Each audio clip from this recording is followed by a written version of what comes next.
few of them, so that it's going to be much quieter. And we will start our tour today with a photo stop on top of the hill in front of us. That is a good starting point, because then you will see the city really nicely from there, most of the central areas, and then we proceed after that to the city hall, see the banquet rooms where the Nobel banquets are held, in case you ever get an invitation. Then you will not get lost there, because then you have been already there. It's kind of a rehearsal for you. And then after that we proceed to the Vasa Museum, see the beautiful ship that did not sail so well. She sank actually on the right-hand side here at the city center. That was almost 400 years ago, and it's really worth seeing. You can learn how you should not build a ship when you are in the Vasa Museum, so it's a good place to visit. After that we will continue to the old town, take a stroll together there, and then you will have time for what I call independent activities, and you can decide yourself what you want to do. Maybe grab some lunch or have some snacks, go for a coffee, or shopping is usually popular too. And I will give more information about that, and we will return back to the pier. We will be here 2 o'clock in the afternoon. So that is the tour. I hope that sounds okay. Good. And I think you will enjoy Stockholm. People usually do. I've not so far, during my 23-year career as a guide, never met a person who has said, oh, this is an ugly place. On the contrary, they say, oh, what a beautiful city you have. And what makes a big difference is all the water around. It's not compact as many other cities, because there are so many islands. I don't know whether you were up early in the morning. If you were, you saw all the islands on the way, and if you were not up early, you will see them again on the way out, because they will be there still. In the central area there are 14 islands, and this is the biggest now. This doesn't really look like an island, but it is. If you have a map, you can find it in the lower part of the map. It's called Södermalm, and Söder is south, so this is the southern side of the city. And it's a very, very rocky island, as you can see, and this bedrock is granite. We have a lot of it. It's a very good stone. We can use it to pave the streets. If you look to the right, you can see some of it. We can use it for when we build houses in the basement. Often that part is granite. And it is really funny. The local authorities, they wanted to import granite from China to pave the streets, because it was cheaper, although we have so much of it here.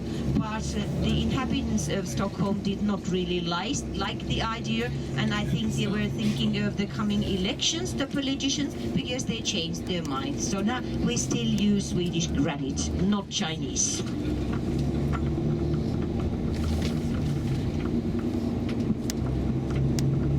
On the right-hand side now you can see a yellow building. That's an 18th century building. It's an art college now. It used to be a building where the boss for the port lived. The port area used to be here, but now it is further outside the city. And as you see, we are not the only ones going to the top of the viewpoint. There is another coach there, and there are some coaches standing there, but there are cars coming. I don't think it's so crowded, it's just that the street is narrow, so they had to let the cars pass first. And we will climb up to 30 meters height. And then we will let you out for photos. And one thing you should remember, wherever you are in Stockholm, please look after your valuables. I think you have been warned about pickpockets on board on the ship also before you goes off, but remember to look after your valuables. And ladies' handbags are safer in front. If you have it at the front, just like I do, then you can see if somebody is trying to take something out of it there. And the gentleman, if you have your wallet in the back pocket, it might get feet and walk away, so think of that. All right, I think I will do so.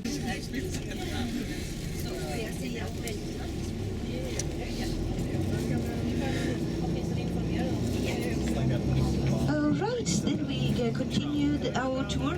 We will start driving towards the island of Kungsholmen, and since we will be staying on the bus for a while, we do have a law in Sweden according to which you have to have the seat belts on when we are driving around. If we are stopped by the police, you might be fined. It's a good idea I have told you about that, and if you don't want to have them on now, you should put them on immediately if we are stopped by the police. This street is a street with older houses, as you can see. It could be sort of part of the old town, but it isn't. This area was burned down in a big fire in the middle of the 18th century and rebuilt after that. There are some wooden houses here. In one of them, on the left-hand side where the light is burning next to the door, is a theatre, which is claimed to be the smallest in the whole of Europe. 20 seats for spectators and 1 actress, who plays all the roles. The building on the right-hand side has been a hospital. Nowadays it houses studios for artists, and this area, this part of the city is known as the most bohemian part of the city. There is a studio of an artist also in the green building on the right-hand side, which used to house an elevator. There is no machinery in there now, and artists can rent the place for a while and then paint the view. And this so-called artist colony continues on the left-hand side. You can see that there are old houses there, also small wooden and stone houses too. And they see it's very irregular. There is no city plan up there. They seem to be sort of dropped from above down there. And then if you look to the left, after this yellow building, which used to house a textile factory, you can see a taller building on top of the hill. And the two here it is on the left-hand side now, the pale yellow one with green roof. It's on the top floor in that building. Lisbeth Salander bought her new place in these millennium novels. If you remember The Girl with the Dragon Tattoo, and so on. Most of the important events in those novels take actually place on this island. Stig Larsson used to live here, the author, so maybe that's why he chose this island. And both Lisbeth Salander and Mikael Blomqvist, the two leading characters in the novels, they live on this island. And they have been made into Swedish movies, and the first novel, The Girl with the Dragon Tattoo, has been made into Hollywood movie as well. And I think that was the beginning of this Swedish detective stories were started spreading all over the world. And nowadays we have also special trips and special walks on this island, for instance, with the millennium theme. So that it has made Stockholm famous, and not only Stockholm but also other towns like Ystad, where Kurt Wallander lives. I think that has been on TV, a TV series in the United States. Some of my guests told me that. I saw the police van, so I put my seatbelt on. The fine is actually quite big, so that I didn't want to pay that. That is more than it's actually $250 you lose if you are fined because you don't have the belt on. On the left-hand side is a channel between the lake and the sea. We will be moving over to the lake side so you can admire the Baltic Sea on the left-hand side, and your beautiful ship is standing there too. The temperature at the moment is 15 degrees Celsius. Shows the thermometer on the left-hand side, and that is a little bit more than 60 Fahrenheit. And then on the right-hand side is the lakeside now, with the city hall, the golden top, with the golden top in the tower, and the beautiful church with the black spire is the island on the island of Riddarholmen. You will see it better quite soon when we drive down to the shoreline of Lake Mälaren. In front of us is a Hilton Hotel. We do have one also here in Sweden, but only one. Hilton bought Scandic hotels here, and then they converted one of the hotels into Hilton and sold the others. They didn't have the good standard was not good enough for Hilton, so that's why all the other hotels were sold. And here you can see a group of people checking something. This area is going to be completely rebuilt. You can see they have started digging, and next year half of this traffic junction at Slussen will disappear, or they have made a big hole on the left hand side, and after that it will be rebuilt, and then the other half will be pulled down and rebuilt, and it's going to look completely different after that, but it will take a few years and a few million Swedish kronor as well.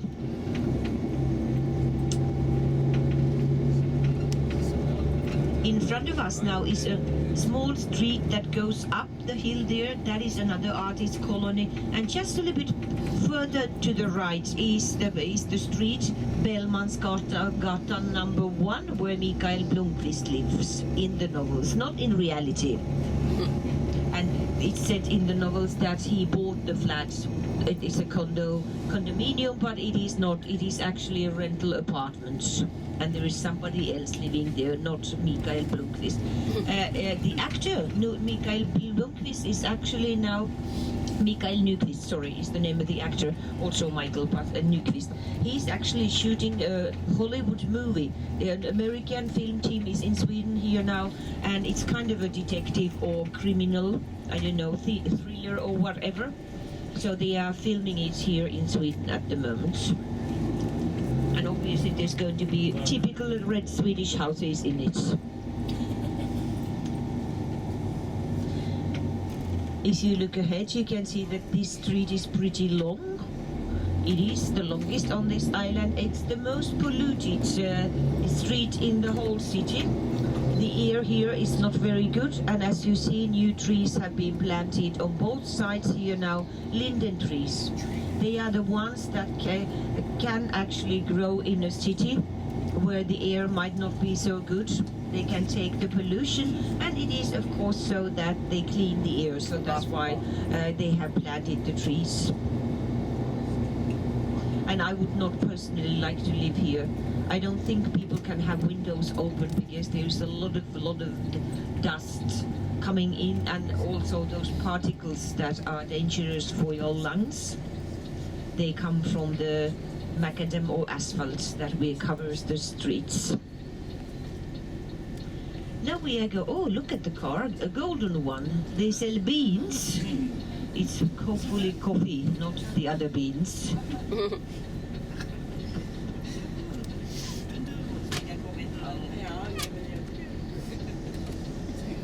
And by the way, Mellqvist Cafe, that is also in the novels, is located just behind the kiosk in front of us, in right front. That is where Mikael Blomkvist sits and works and drinks coffee. So there are many places on this island associated with the novels, and if you haven't read them yet, please do. They read very well, and you cannot stop when you start. The problem is you have to stay up all night, as I did when I started reading them, and they are quite thick. It's between 600 and 700 pages, I think, each of them, so that they read really well, and they are fascinating. It's a fascinating story. Well, now in front of us you can see the beautiful City Hall building with the golden top in it, and it's just gold plated. There is no gold, not that much gold. The top is made of copper, and the 3 crowns on the top is the coat of arms of this country.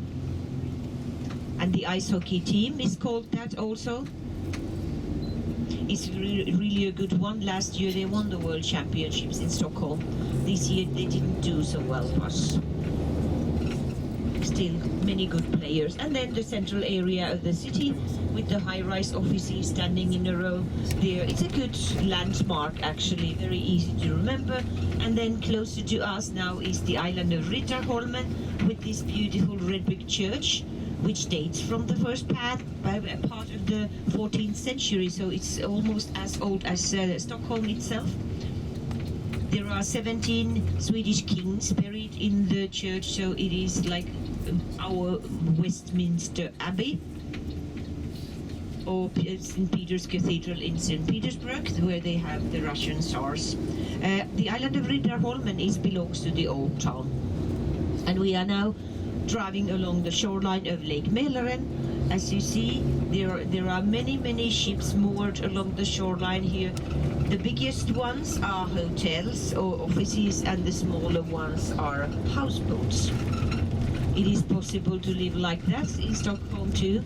And I think if you buy a houseboat, then one should be aware of it going to be a very expensive project, because first of all they have to pay for the place here, and then it's the maintenance of the houseboat that is really expensive. You have to take it up regularly and renovate.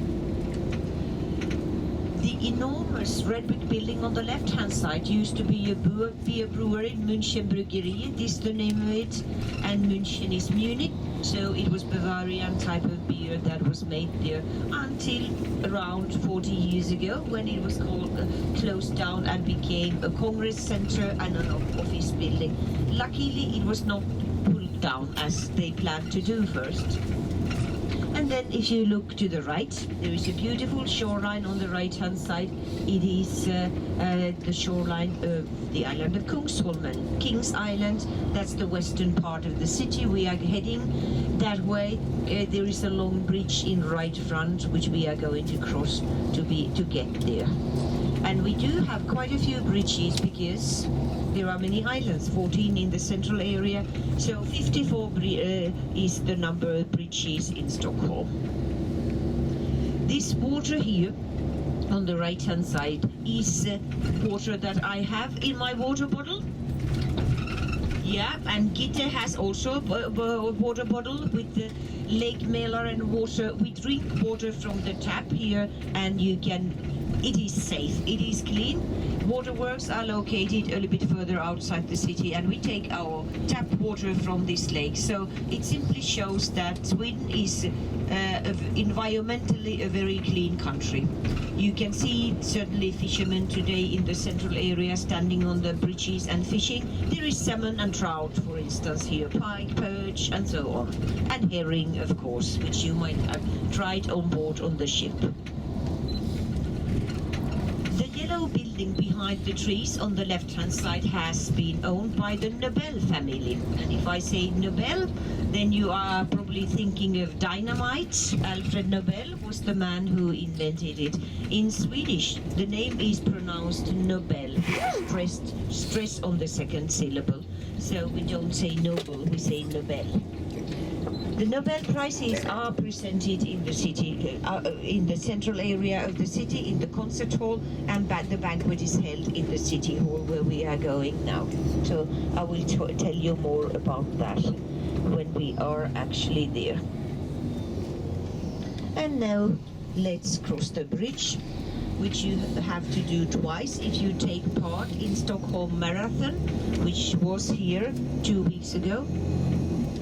Then the weather was not so warm, so I think the marathon runners were quite happy about it. The length of this bridge is 1 mile, 1.5 kilometers.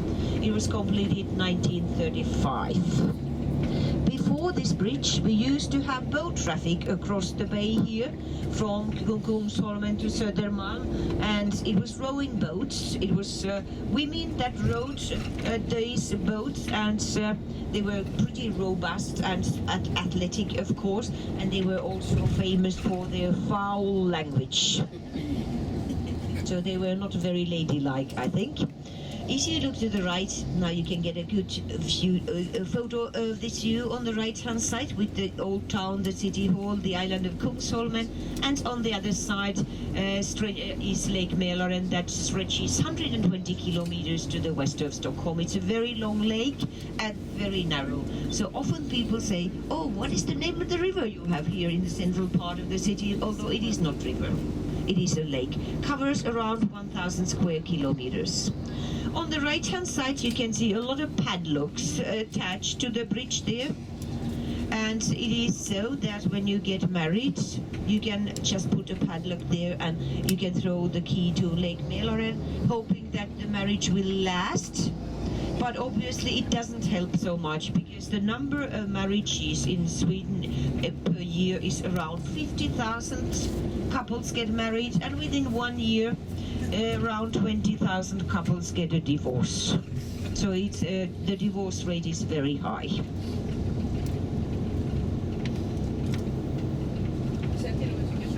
Nej, det går bra. Jag säger till om det går. Eller men det värsta att du lyssnade jättebra, för du har passat liksom hastigheten inte fungerar. Hastigheten, det är bra, det är jättebra. And now we have landed on the island of Kungsholmen. We will actually do some island hopping during this tour today. We will not be able to cover all the 14 islands, but some of them anyway. The park on the right hand side is a sunbathing area, and there is a skating rink also, as you can see, under the bridge for skaters.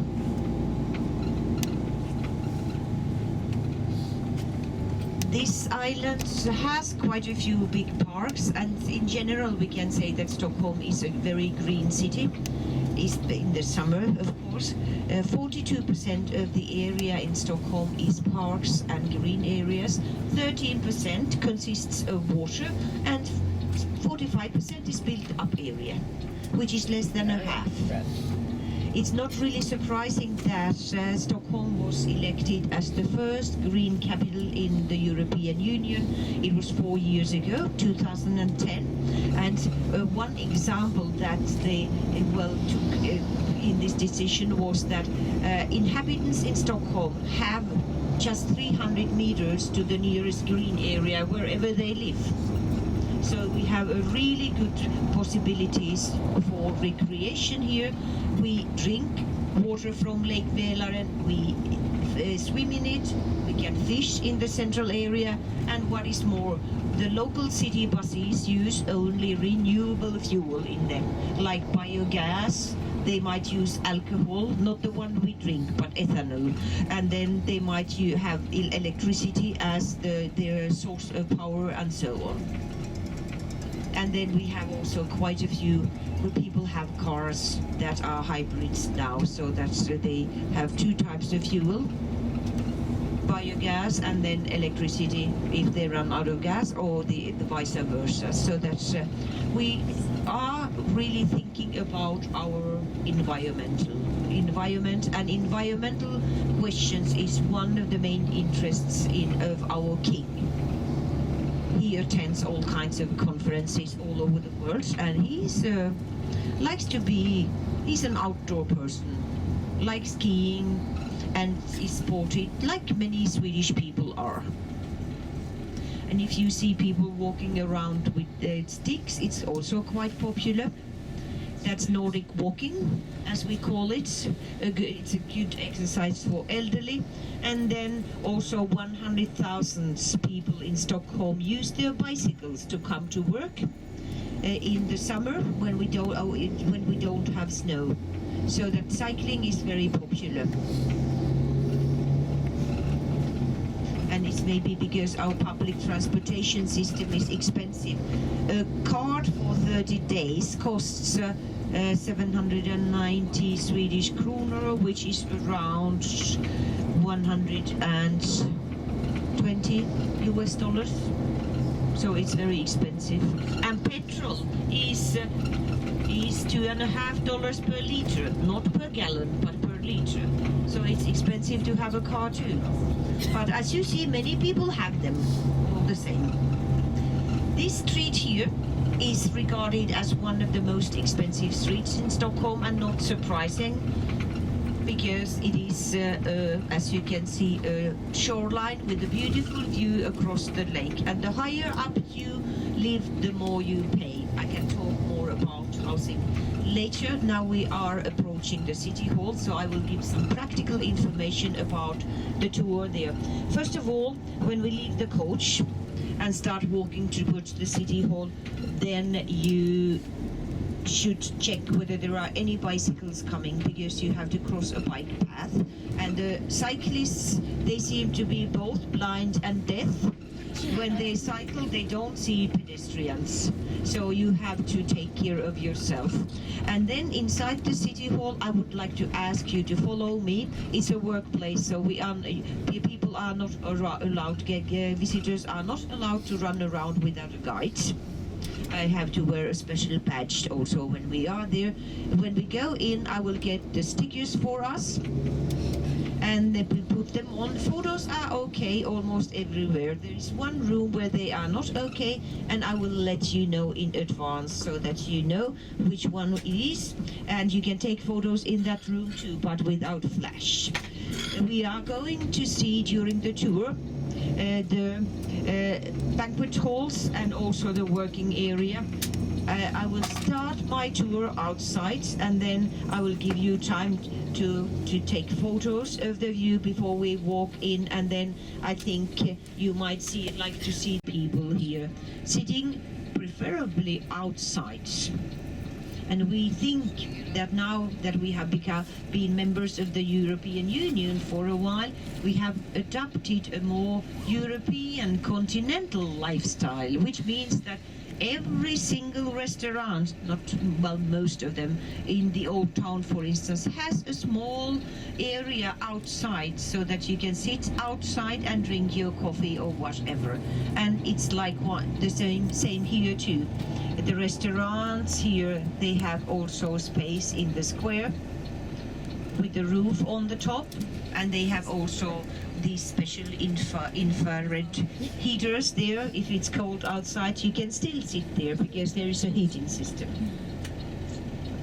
Some of the nightclubs here are open until 5 o'clock in the morning. Spy Bar, for instance, on the left-hand side.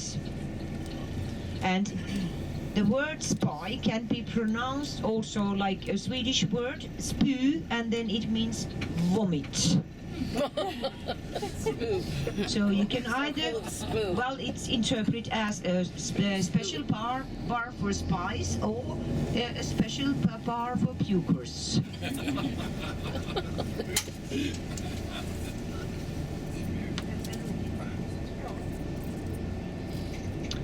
The street where we are, Birger Jarlsgatan, is known as a very exclusive shopping street, so don't be surprised when you see expensive brands being sold here. Marco Polo on the right hand side, they have a sale on. And obviously the summer clothes are not selling so well this year because the weather is changing all the time. It has been not so warm. We have had short warm periods a few days, a few times, but that's it. So the summer sales, they usually start after midsummer, and the midsummer will be after 1 week now at the end of June. But now obviously some shops have started earlier. They try to get rid of the summer clothes before people actually go on holiday. The holiday season starts after midsummer. Then people are not here, so that it can be hard to sell summer clothes, so they try to do it before midsummer. Midsummer is also the biggest celebration in Sweden in the summer. And then people go away from Stockholm. It's usually midsummer is celebrated in the countryside, preferably in an area called Dalarna, where the Dala horses come from. The red horses with these curbits kind of a painting in them. That is an area where traditions have been preserved quite nicely. They also raised the maypole, which has been decorated with leaves and flowers, and then once it has been raised in the afternoon on Midsummer Night's Eve, then we dance around it all night. And we sing also really funny songs about small frogs. And we think that we look like them too. So when we dance around the maypole, we jump like frogs. Also the adults can be very childish on that night. The 21st of June is the longest day of the year, but now we don't celebrate necessarily midsummer. Then it's always the week weekend, Friday, Saturday and Sunday.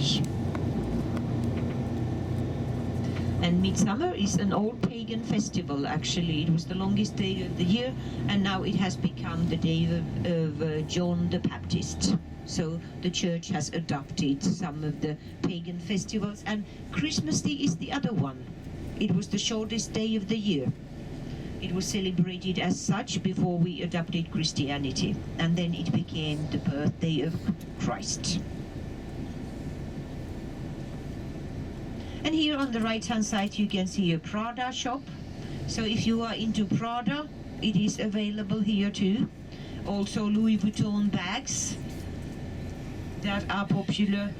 Many visitors from Southeast Asia buy them. They say that they are cheaper here than they are at home.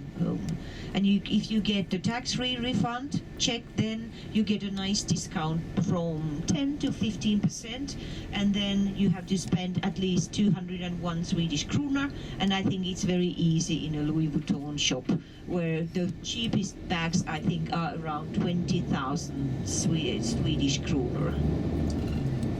Very expensive indeed.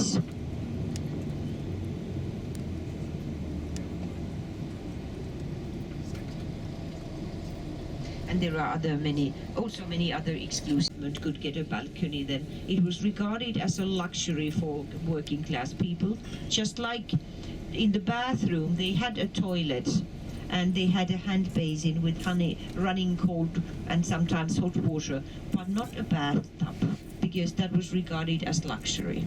I'm talking now about the 1920s. But nowadays we have all mod cons we can have in our apartments and houses.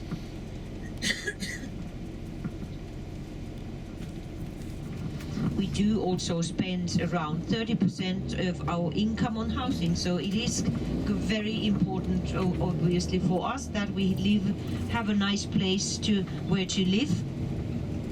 And not only that, we want to have a lot of space too. 42 square meters per person is the average living space in Sweden, and every child has a room of his or her own usually.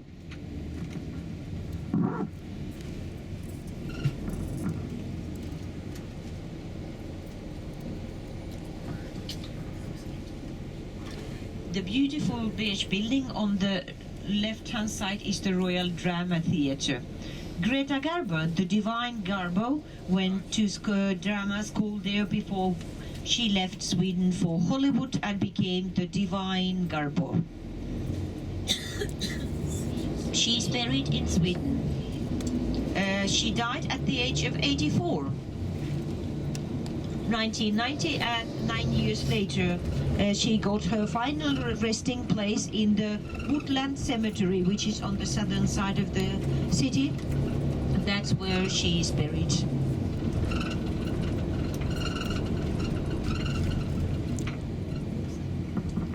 Now we are driving along Strandvägen. If you say Strandvägen to a Stockholmer, that is your address, then this person says, oh, you must be a very wealthy person. The most expensive street. Also, the biggest apartments are located here. People like Björn Borg, the tennis player, has lived here. Now he lives outside the city.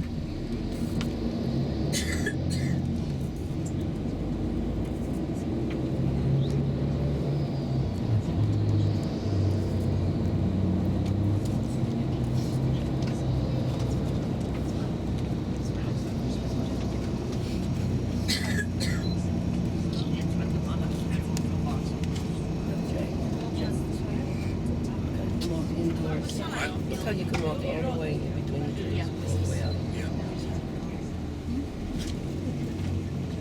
This street is a boulevard, as you can see, and should remind you of Paris, Berlin or Vienna.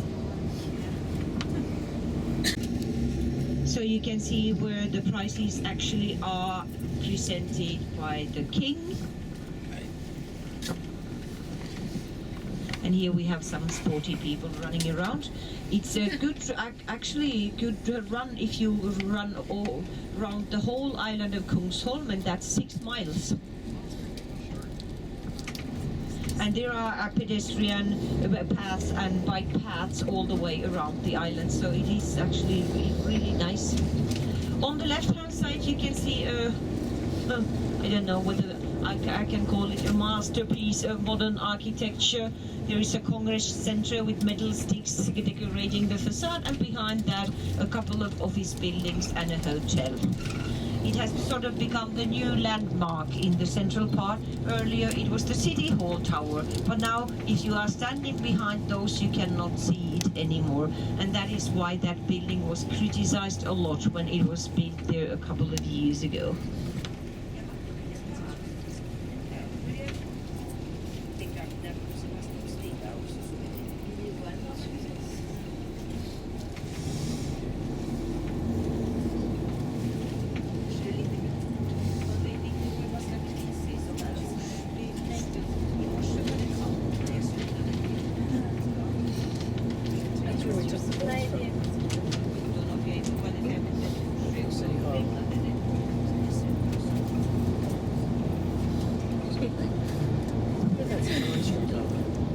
Today is a day with a lot of traffic in the afternoon, because most people will be leaving the city. It's popular to have a summer house outside the central area, so people, and since many people have flexible working hours, they can work more at the beginning of the week, an extra hour, and then they can leave their jobs earlier on Friday before or after lunch. And what do we do if we have a summer house? Well, it's maybe we grow vegetables, but it's not an awful lot we do that nowadays. It's popular to have flowers and do a little bit of gardening there and just relax. If the summer house, as preferred, is located on the shoreline of a lake, then it is possible, of course, to go fishing and swimming too.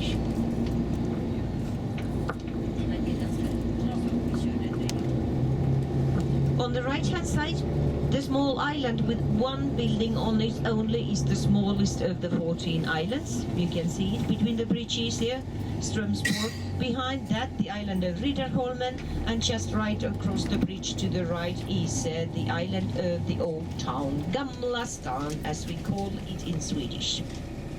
The brown building with the round back is the parliament. That is where 349 members work, and in right front the orange and the brown building built together is the headquarters of the Swedish government. That's where the Swedish Prime Minister Fredrik Reinfeldt has his office, and also many other ministers too.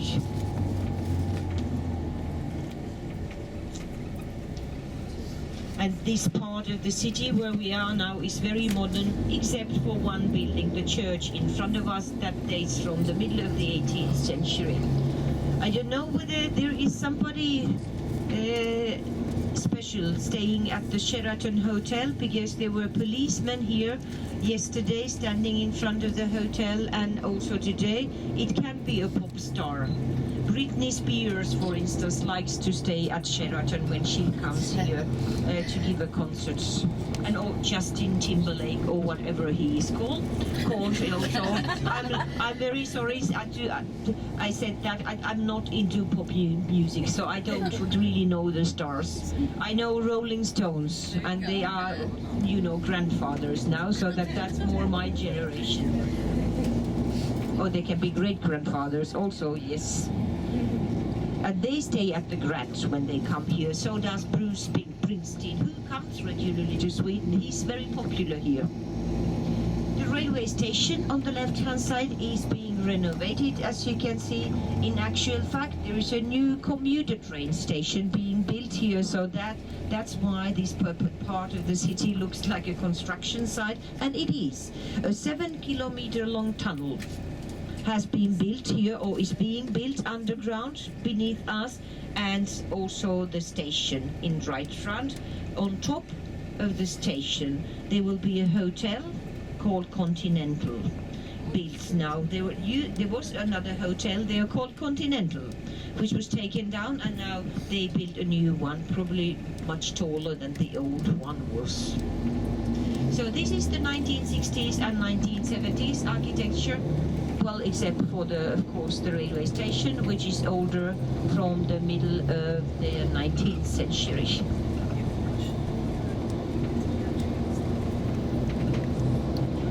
And this is just office buildings. There are very few people living at the very heart of the city.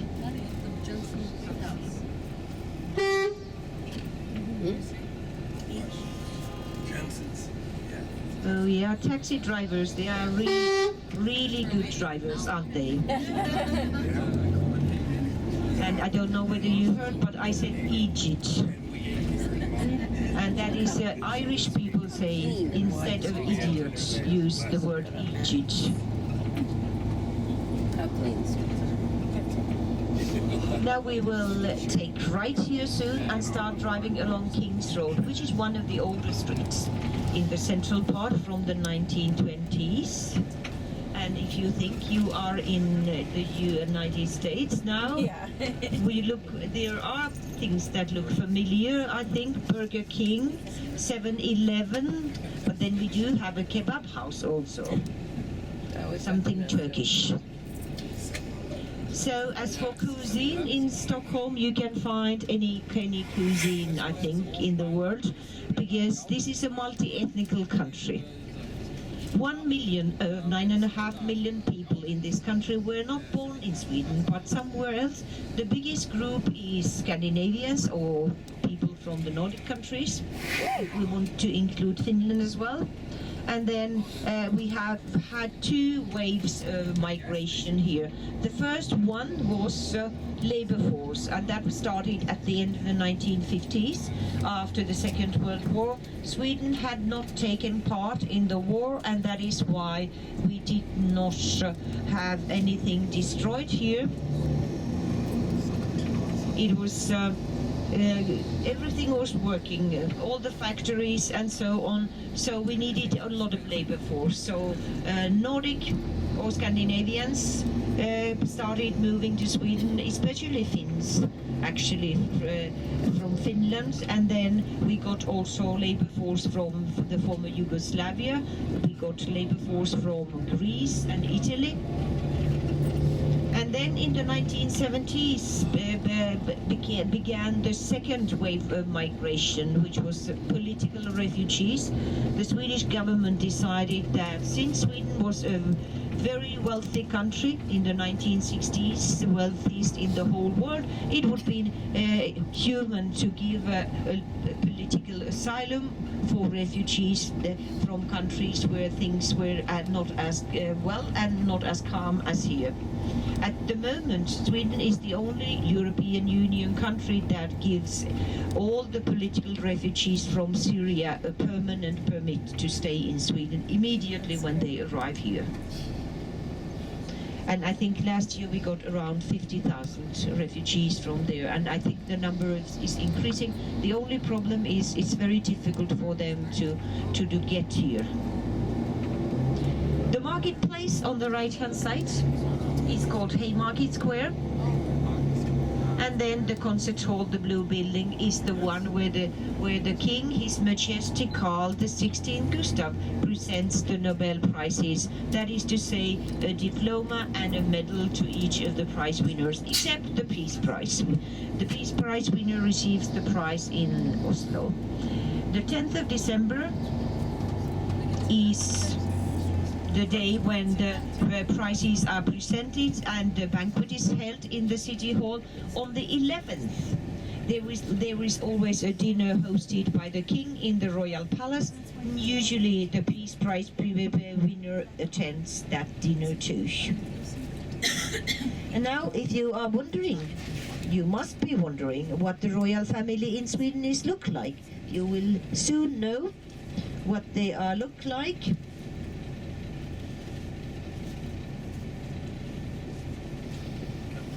I have a postcard with the royal family which you can pass around.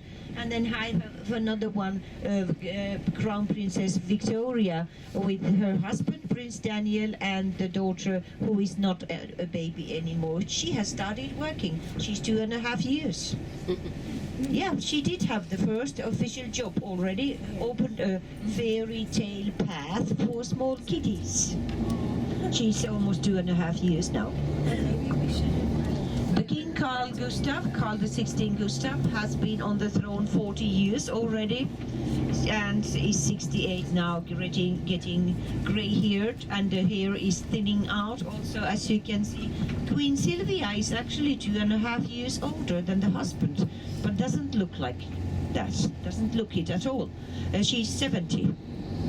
The first daughter, Crown Princess Victoria, will be 37 this year. And the second child, Prince Carl Philip, is 35, and the youngest daughter, 32. The youngest daughter, Princess Madeleine, got married last year and had actually a baby already in February. They acted very fast. Obviously, the husband is American. Maybe that's the way in America. The baby daughter was actually baptized now last weekend here in Sweden. Leonor is her name, and they live in New York.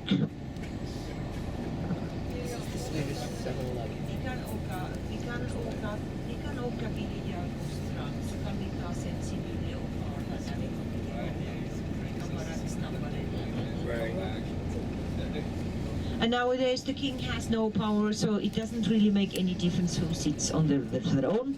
Although, well, they have representative functions, and if they make a lot of blunders, so that's not good for the country. So it is good to have a person who knows what he is doing and saying. Despite the fact that Sweden is only a constitutional monarchy, that is to say, we have a parliamentary democracy. The decisions are made by the parliament and carried out by the government. It's interesting, though, that on official occasions, it's the king that comes first in procession.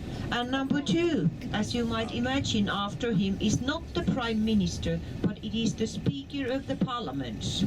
And only after that, the prime minister. It simply gives you an idea about the democracy, that it is the people in Sweden that elect the members of the parliament, and that's why we can say that political power comes from the people.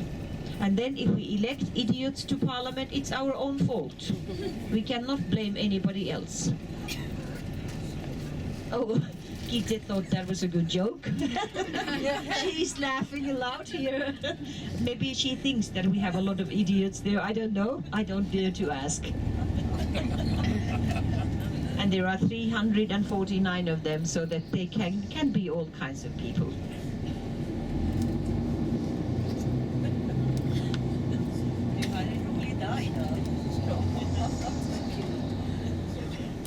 Till the 1950s.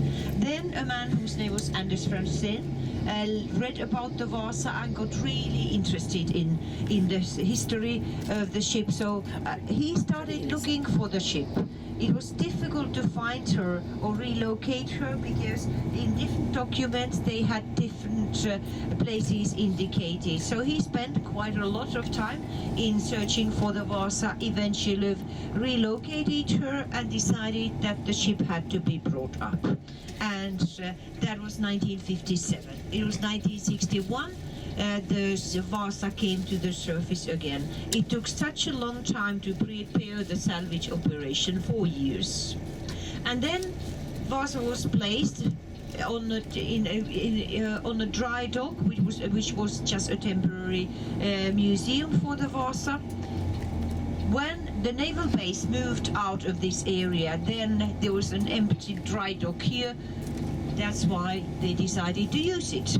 they decided to use it to build the new Vasa Museum. And when it was built, the entrance part and the side walls were constructed first, and the back was left open, and there was water in it. So what they did then took the pontoon where the Vasa was standing since 1961 and the aluminium cover, that is to say the whole temporary museum, and simply towed it into the new museum, and then took off the cover and fastened the pontoon to the floor and pumped off some water underneath and built the back wall. So that's how the Vasa came to the new museum. So we can say that she has sailed altogether 3 times. The first voyage 1621, the second one was 1957, and then she did not sail that much herself, just into the dry dock, and the last time she was actually towed. So she did not make so many real voyages.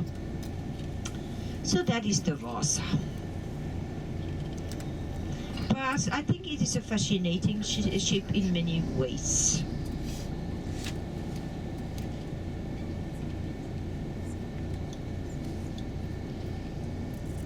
We will now bring you into the inner parts of Södermalm in front of us. This is the fashionable part, and then now you can see this beautiful ensemble of houses along the shoreline here.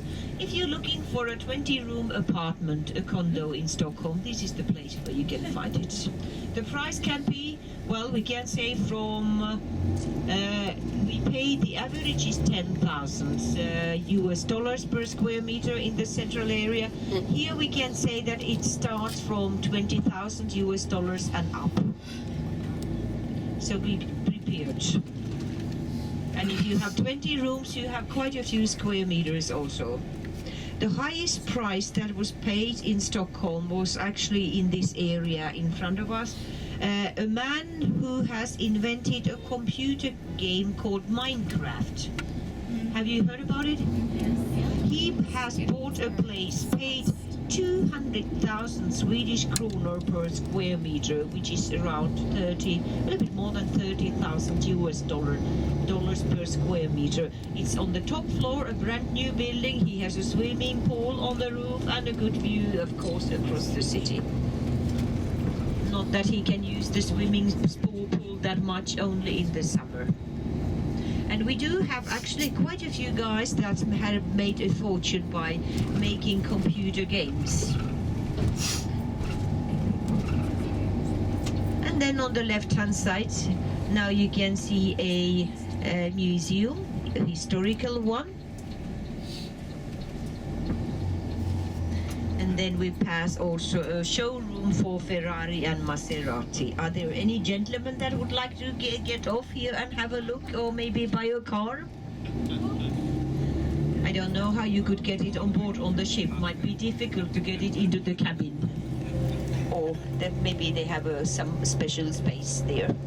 Maserati and Ferrari, well, it is an obvious choice of place because this is now the exclusive part of the city, and I think you can feel an air of prosperity here when you look at the buildings. They are well maintained and the apartments are bigger than in other parts of the city. And interior details can be quite as beautiful as the facade, like in the red brick building on the left hand side, the balconies. Somebody has put a lot of flowers around there. There can be white Carrara marble, Italian Carrara marble in staircases here, ceiling paintings, stucco work and so on, so that it is the interior details are quite exclusive too. The school on the left hand side has the flag still there, as you can see, although the kids are on holiday now. Our compulsory education consists of 9 years of schooling, and then after that most kids continue another 4 years before they can actually start studying at university and in college. And all that is free. Education is free. they get also free books and free hot meal is given to the children or until they leave the high school or gymnasium. And here you can see a couple of guys that have done it, the two with the white and black caps. And now their adult life begins. If they do all these 13 years of schooling, then they are 20. When after 20 they can start studying at university and in college, where tuition is free for European Union citizens. Not for anybody, not for else. It's just European Union citizens that have free tuition at universities and in colleges, where all students have to buy books and all the other material they need for their studies. And then to do a master's degree usually takes 4 years. But we do have many students that are part-time students only. They work and then they study part-time, and it can take longer. And to finance the studies, Swedish people can get a government granted loan for studies, and which they have to pay back then when they have taken their degrees. And education is part of our social services. We do have quite extensive system of social insurance here. That is to say, we have a very high tax rate, but we do get something in return also. An average Swede who makes around $4,000 per month has to pay between 35 and 40% income tax, depending on the municipality, because that is only local tax. And then when you just earn $6,000 or even more per month, then you have to pay the government tax as well, up to 20% of your income, which means that you may have to pay more than 50% income tax if you are a doctor, which is a very well-paid job. Lawyers earn a lot of money, and so on. So yeah, our income tax is progressive, but then the government gives us not only free education, but we have also children's allowance, around $150 per, no, almost, it's more than that, $170 paid every month until the child is 16 years old. And if the child continues studies in high school, then he or she gets a grant of the same size until the high school is over. Medical care is subsidized by the government. We do have to pay certain amount of the cost, but only a very tiny part of it. It's subsidized by government. Dental care is free for kids under 18. Adults pay, but they get also subsidies from the government. Pensions are paid by the government. So is the parental leave for the parents when they have a child. Then the parents can share a parental leave of 13 months, and that parent that is minding the child gets 85% of the salary is paid by the government if it's the normal salary. If it's higher, then they get less, of course. And now many employers actually give another 10% to the parents. There are 2 months compulsory for the father and mother. The rest of the period they can share between them as they wish. Does it sound weird? No, it sounds wonderful. Wonderful that the fathers have to stay at home 2 months. What about the male guests here? Nobody said anything. You don't dare, I think. But I think we think so, that it's good for the baby also to get contact with the father when the child is small, not only when they start talking and walking and all that stuff, as it used to be. So it's good. And some parties, political parties, would like to have it half and half, but there is no law passed on that yet. This summer, the fashion is like this: the girl who crosses the street. is a very good example. They have boots, bare legs. I wonder if they have socks. We cannot see them, but I mean it looks a little bit strange. Maybe when it is 20-25 degrees Celsius and they have maybe a very short skirt and then bare legs, but they are wearing boots. But maybe it's the fashion. Well, here is a building with a flagpole now on the left-hand side. That's the Nobel Fund headquarters. The Nobel Fund is an extremely wealthy fund, and they don't like to spend so much of the capital in the fund for prizes. It's the interest usually that is presented as prizes. And they get donations every year also for millionaires and from people that want to be there as a guest to the Nobel banquets. I know there is a Swedish millionaire who actually donated 10 million Swedish kronor, more than one Nobel Prize, to the Nobel Fund, and now he eats every year a Nobel dinner. Oh, I hope he will get many invitations every year, many years ahead, so that he will get something for the money. And now we are back in the square, which is the center of nightlife. And you can see it's quite busy already, and will get busier and busier in the evening. Many of the nightclubs actually have an age limit which is lower for girls than boys. It can be 20 for girls and 25 for men before they get in. They say that girls mature earlier, so that's why.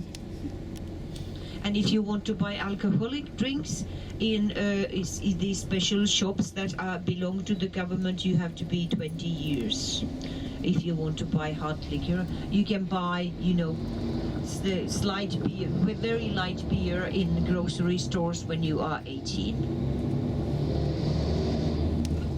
And Absolut vodka is not Swedish anymore. I hope you are not badly disappointed to hear that. It has been sold to a French company called Pernod, but it is still made in Sweden. I think that's the main thing. I think it has been elected as the most popular vodka in the United States, is it? Yeah, they have all kinds of tastes. They have blackcurrant vodka and lemon and I don't know, raspberry and whatever. So they do have a lot of different tastes in it. But we don't drink so much of it ourselves now. We have become wine drinkers and beer drinkers here.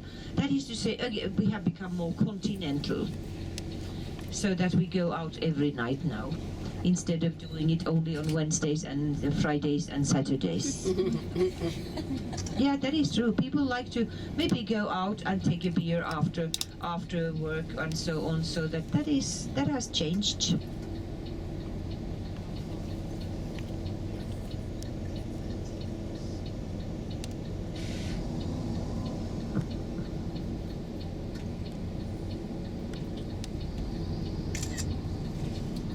Well, this is Friday afternoon. That's why the traffic looks like this.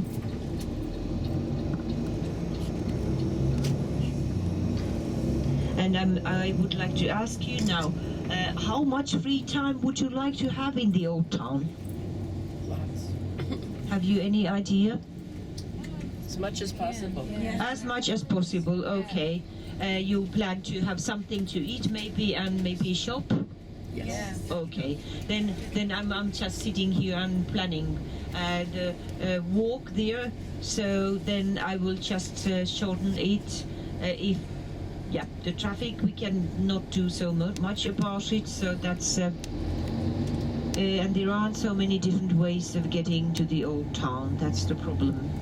Because it's an island, so there aren't so many bridges leading there, and from this side there is only one bridge that we can cross with the bus, because we are too heavy for the other one.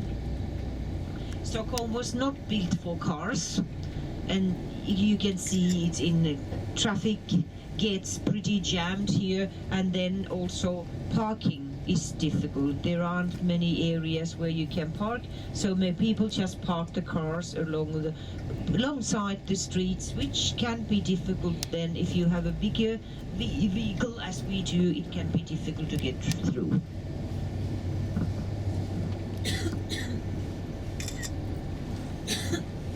Luckily, the old town is a pedestrian zone. That means that there should not be that many cars. Driving a car is not allowed there after 11 o'clock. Oh, what is going on here? And then deliveries have to be made before 11 o'clock and so on.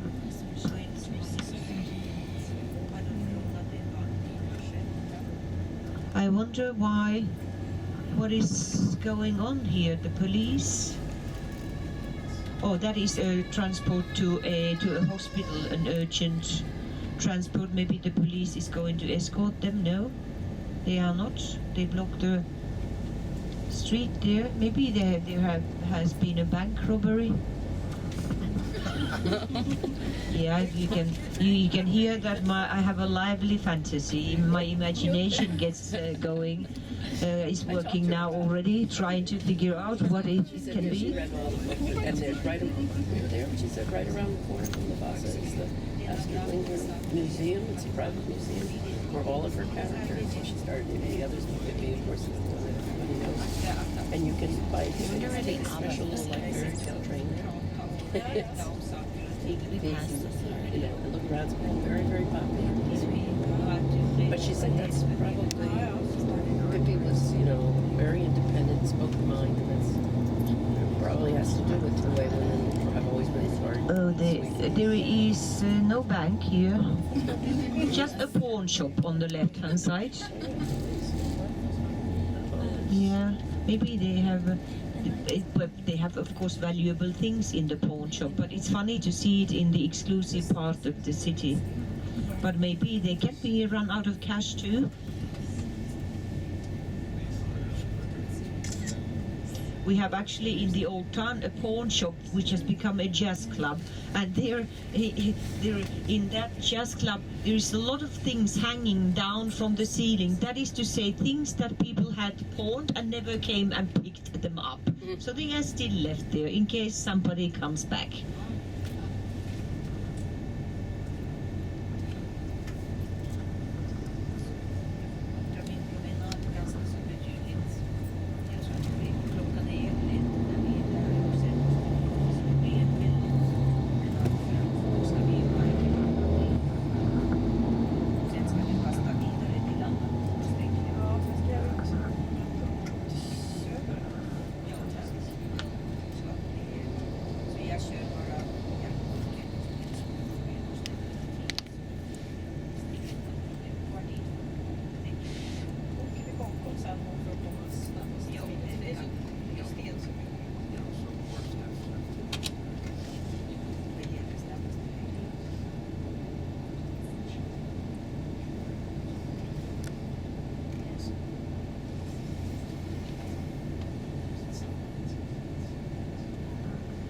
Well, when you look at the people here, I think you can see that Sweden is a multi-ethnical country. There are many different nationalities, and our driver looks very Swedish with that blonde hair and blue eyes.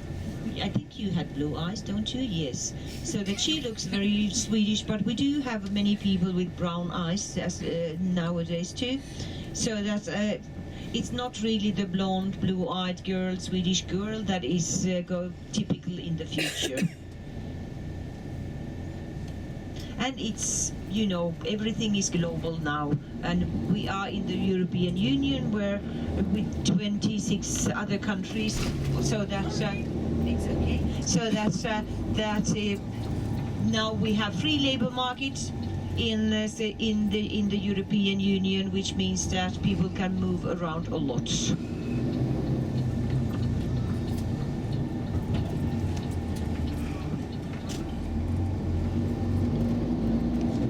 So this is the city center in front of us now, and we will not go there. We take a street left to get to the old town as quickly as possible, and I will make a short walk with you because I want to give you free time. Also, I know it is important. And then 1:45 is the time when we should depart from the pier, for the pier from the old town, and our driver has another group immediately afterwards, so that I would not like to keep longer. It's not so nice to be late. So 1:45 is the departure from the old town, and I will point out the meeting point and everything for you.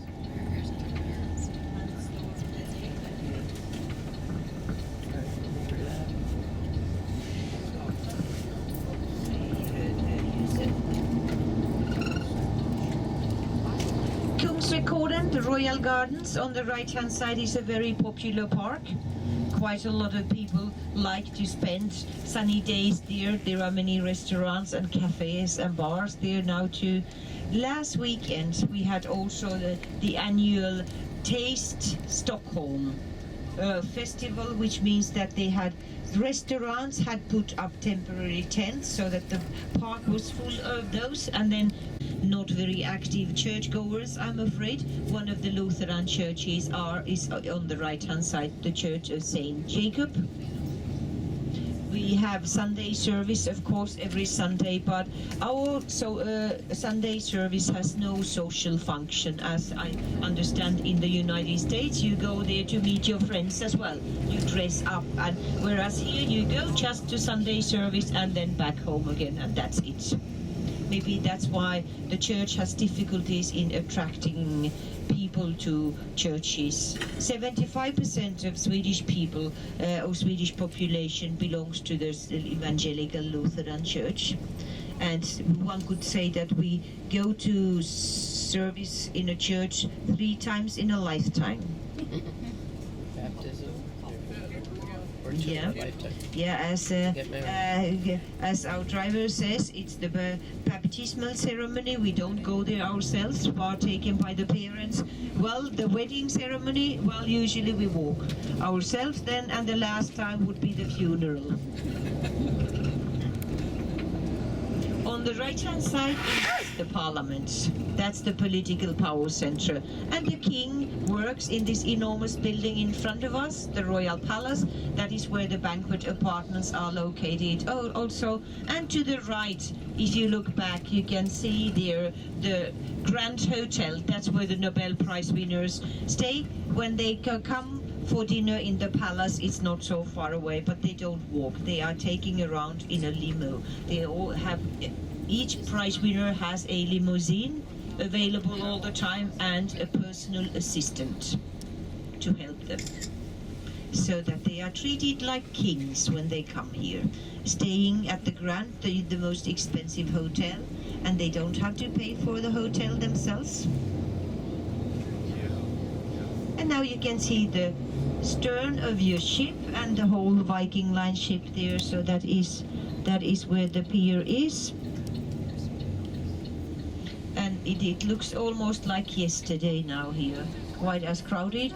I can see that the guards are riding down there. You can take photos of them when they come down. That's the Royal Cavalry. First police, men or women, and then after that you can see the Royal Cavalry in these beautiful blue uniforms. That's the most beautiful uniform you can have in the Swedish Army, and these are professional soldiers. And you can see there is a female policeman or policewoman. They are going back to the barracks. And look at this black horse, that's my favorite. That is usually the drummers have that type of a horse. Well, that's the class. And I'm afraid they might be deaf, because they are, drumming very close to the ears. And you might see some women there too. We do have women also in the army. They look quite relaxed now when they have done their thing there and are going back. And many of them could not ride a horse before they joined the army. Having a professional army means that they actually work as soldiers. We had conscripts earlier, but now we have had a couple of years of professional army instead.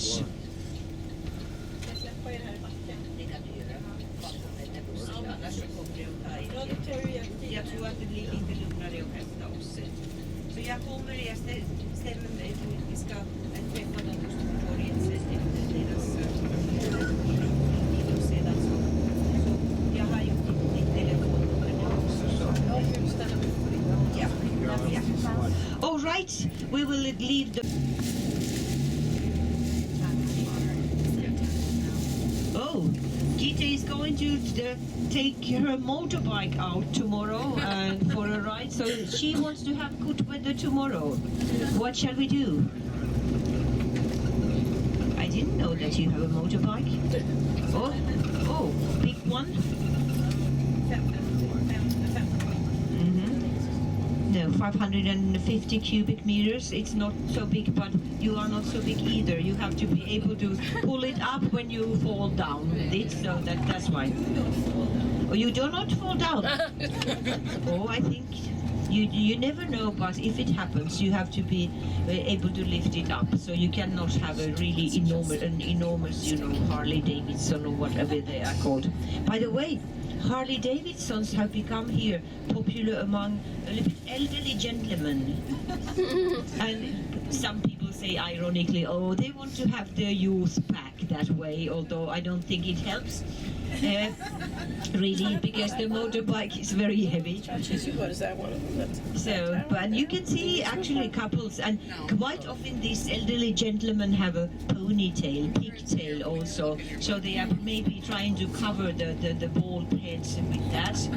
We had a minister like that. Minister of Finances had also a pigtail, and I walked behind him once on the pedestrian street, and I saw that he didn't have any hair here on the top of the head, so that's where he used the pigtail to comb his hair so he could cover that part of the head.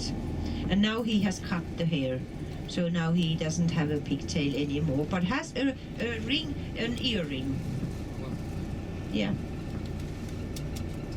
So that he's a little bit, although I think he's an orderly person, he's not a, Hells Angels or a guy or whatever. He's a very orderly person, but for some reason he has an earring.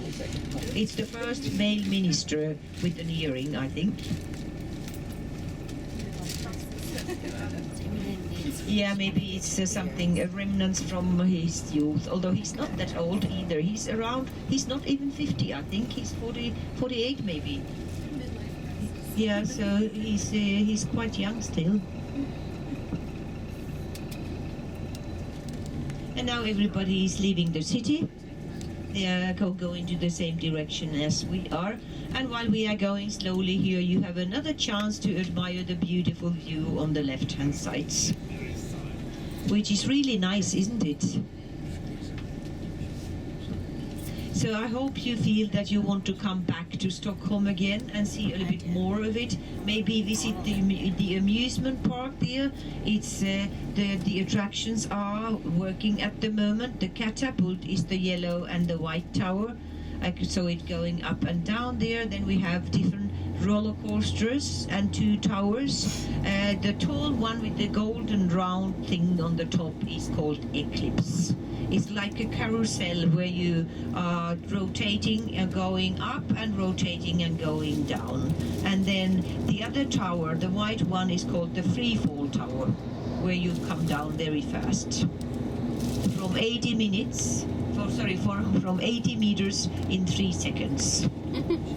And it's not advisable to eat before you go there. If you do, I think your lunch or whatever might come up on the way. And the blue roller coaster is lovely. I've been there. I went for a ride once, and when I stepped out of the thing, my legs were like spaghetti. I mean, boiled spaghetti. And then after 15 minutes, I wanted to go for another ride, and I did.